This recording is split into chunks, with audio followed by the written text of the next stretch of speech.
In this video, we're going to take a look at the shadow recovery slider in Lightroom, which is a great way of raising the shadow or less well illuminated areas of your image in such a way that you're not going to lose any subtle highlight detail that's contained at the other end of the tonal scale.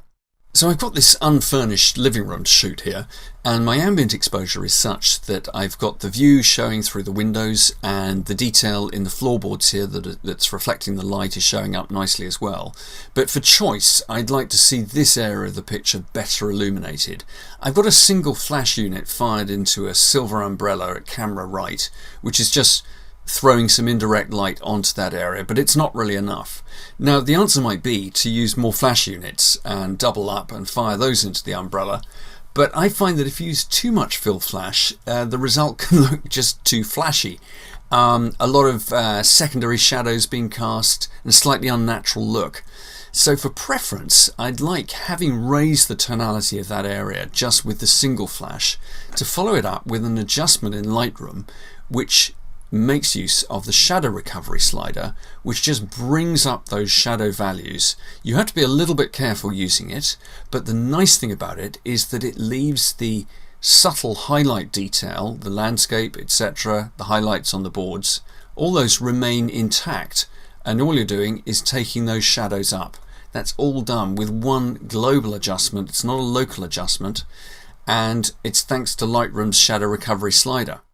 So to look at how this slider is working in more detail, I find it's really useful to convert our images to black and white, and you can do that simply by hitting V on the keyboard. And the nice thing about that is that we can then take a reading from a particular area. As I mouse over that less well illuminated area, you can see in the numbers, the RGB readout beneath the histogram, I'm getting about 31 there. And all those numbers are the same because I've reduced this image to black and white. If it was in colour, and I took a measurement in the same area, then I'm obviously higher in blue than green than red in that very turquoise area. And it makes it difficult to judge the luminosity of the area. But converting to black and white, you can always convert back to colour later, gives us a simple readout of 31. And I'd like to take that value up at least to sort of 40 or 45 would be really helpful. And one way that one might do it is by moving the exposure slider a full stop to the right, and that would certainly solve the problem. We've taken that reading up to 50, middle grey of 50, but in so doing, of course, the exposure slider moves all the tones of the histogram to the right, and we lose all that subtle detail through the window and in the floorboards. So it's not a perfect solution. It has raised this value considerably though.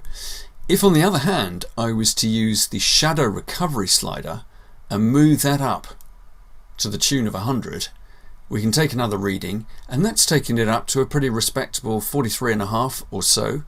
Quite nice, and it's also kept that subtle detail intact at the other end of the tonal scale. So from there we've gone to here, and of course in colour that's how it looks.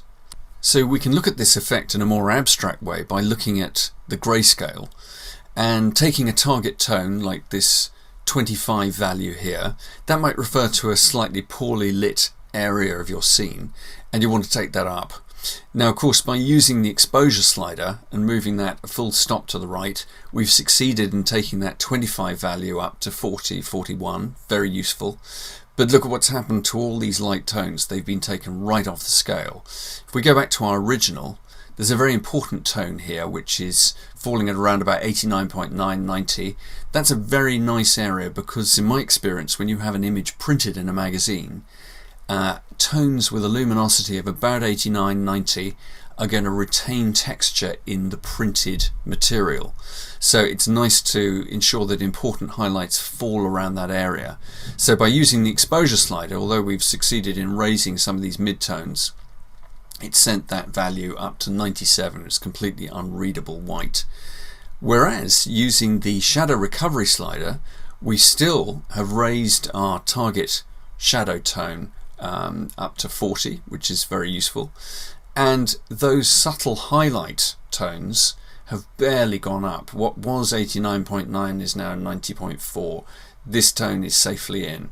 So that's a really nice adjustment. We've taken all those tones, or retained the detail in the lighter tones, and taken all these shadows nicely up a notch.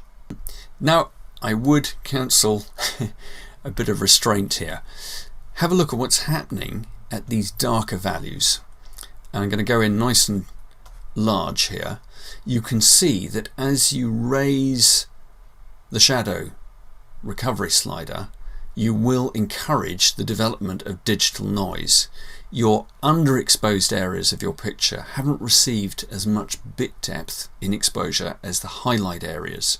And there's a danger with the shadow recovery slider that too much use will lead to a build-up of digital noise. So to go to our original scene, this is the example that has had quite a lot of shadow, well, maximum shadow recovery applied to it. And you can see this noise starting to build up. Now, I'm not going to lose sleep over that, because I'm going to come down to the noise reduction filter. I'd always apply some noise reduction, normally about 25. But for such an extreme adjustment as this, I might push that up into the 30s. And you can probably see there how that really improves the rendition of those middle tones particularly, without sacrificing great detail in other areas of the picture. Let's look at the detail there on the fireplace. You might be worried about applying lots and lots of noise reduction, but as long as you don't go too far, it doesn't really impact too much on the textural details of the image. So you can use the shadow recovery slider, but do be aware that excessive use, if you really were to try and lighten up a very dark unexposed area, noise is going to become a problem.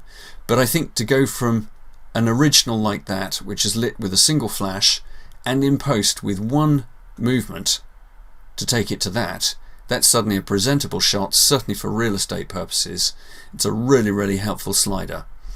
One final point is that if you go back to the grayscale, you'll notice that in raising these shadows, we've actually taken up the very darkest shadows in the image as well. The blacks have gone up in the process of applying that fairly large shadows adjustment.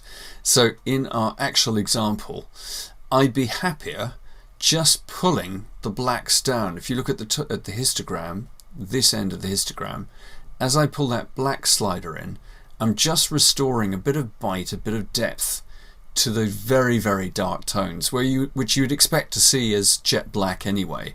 So on our grayscale, pulling down the black slider just restores some punch, as it were, to those very dark tones, but we've left our raised middle tone where we wanted, around about the 40 mark.